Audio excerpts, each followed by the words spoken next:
15 मई को बद्रीनाथ के पट खुलने वाले हैं। रावल जी प्रस्थान कर चुके हैं और जोशीमठ पहुंच गए हैं और हमारे सर्वोच्च धाम के पट खुलेंगे। हमने 3 धामों के पट खोल दिए हैं, तो चारों धाम के पट आगे खुलेंगे और निश्चित रूप में उसके बाद हम ये भी चाहेंगे कि हमारे होटल हों, हमारे मंदिर हों, ये खुले रहें और सोशल डिस्टेंसिंग के ज़रिए मास्क पहनने के बाद, सैनिटाइजेशन करने के बाद हमारी जो 4 धाम की यात्रा है वो फिर से बहाल हो, फिर से कंटिन्यू करे। और इसके लिए हम ये भी आग्रह करेंगे उत्तराखंड की जनता से, देशवासियों से, कि उत्तर की तरफ एक दीपक जला करके, हमारे बद्रीनाथ जी की तरफ दीपक जला करके, भगवान को दीप दिखा करके, आरती उतार करके अपनी शुभकामनाएं प्रेषित करें कि हम सब लोग बद्रीनाथ जी का आह्वान करते हैं और बद्री विशाल देश पर कृपा करें और देश निरोग हो। सर्वे भवन्तु सुखिनः सर्वे सन्तु निरामय, सब निरोग हों और सब सुखी हों, यही मंगल कामना हम लोग करते हैं। तो निश्चित रूप में ये पट खुलेंगे और हमारी यात्रा चालू होगी।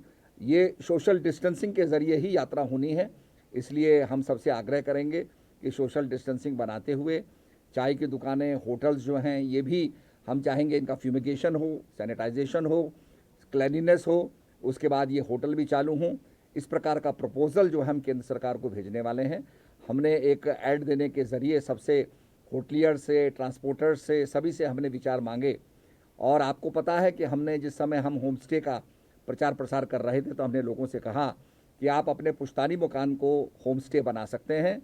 आप अगर इसको होम स्टे में कन्वर्ट करेंगे तो जब आपका परिवार चाहेगा वो आ सकता है छुट्टियों में, और बाकी उसमें आपको जो है लोग रह करके उसमें आपको धन लाभ होगा। तो आज वो हम करने जा रहे हैं और निश्चित रूप में आप लोगों की समझ में आ गया है कि पहाड़ में हमारा मकान होना चाहिए। हम प्रवासी उत्तराखंड वासियों का अभिनंदन करते हैं, उनका स्वागत करते हैं। आज वो हमारे गांव में लौट रहे हैं, हमारे खेत खलियानों में लौट रहे हैं, उनका अभिनंदन करते हैं। यहाँ कई कठिनाइयाँ हैं पर कठिनाइयों को दूर करना है और उसके लिए मैं समझता हूँ कि हम सब मिलकर के काम करेंगे तो ये संभव होगा। आज हमें ये नहीं सोचना कि उत्तराखंड सरकार हमारे लिए क्या कर सकती है, बल्कि सोचना हमें ये चाहिए कि हम उत्तराखंड सरकार के लिए क्या कर सकते हैं, अपने देश के लिए क्या कर सकते हैं, अपने राज्य के लिए क्या कर सकते हैं। जब से देवस्थानम बोर्ड बना हुआ है, मंदिर समिति की अपनी व्यवस्थाएं अलग रहती थी, क्योंकि वो जो है हकूक़दारों के साथ मिल के चलती थी। देवस्थानम बोर्ड जो है जब से बना हुआ है तब से ना कोई उनके अधिकारी जो है हकूक़दारों के संपर्क में है, ना ही कुछ। अभी जो है इन्होंने जो परमिशन की बात कही हुई है, ये जो है अपने ऑफिसों में बैठ के जो है इसकी बात कर रहे हैं, ना ही ये जो है जोशीमठ अपने स्टाफ से बात कर रहे हैं। अगर ये जैसे इसमें बात करें तो तब तो इन्हें पता चले कि बोल के वहाँ की स्थिति होती क्या है। जैसे हमारे यहाँ पे धड़िया लोग हैं, 4 लोग रहते हैं अंदर मंदिर में।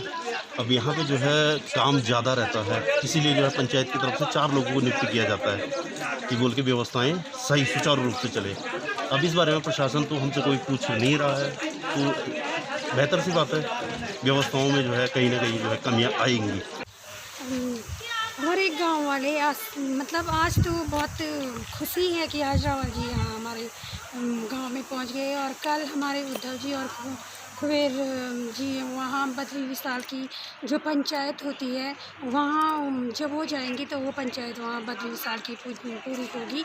इस बात की बहुत खुशी है कि हमारे यहाँ रावल जी पधार चुके हैं और कल वहाँ प्रस्थान करेंगे।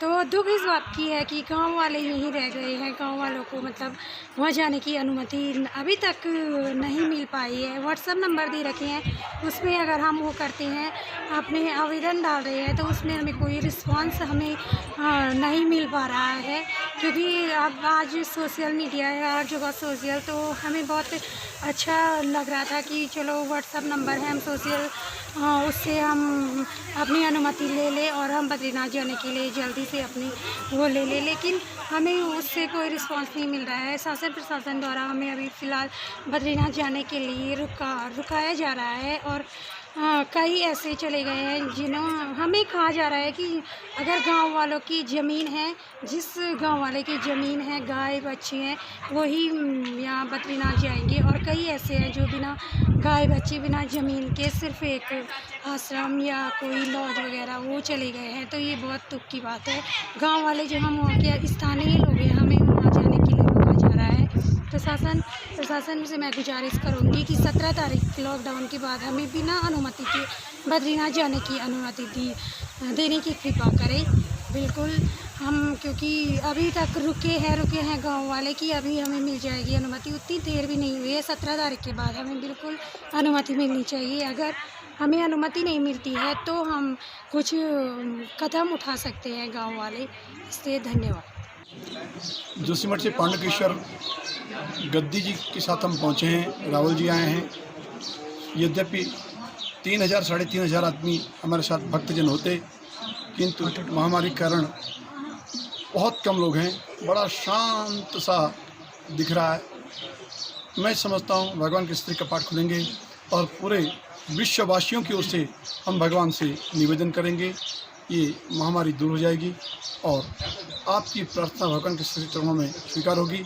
तत्पश्चात सब ठीक होने पर आप लोग बद्रिकाश्रम आएंगे, आप सबको हम बद्रिकाश्रम बुला लेंगे। इस समय मात्र कुछ गिनती के लोग हैं, मुझे तो 25 से 30 लोग दिख रहे हैं। इतने इस यात्रा में साथ चल रहे हैं।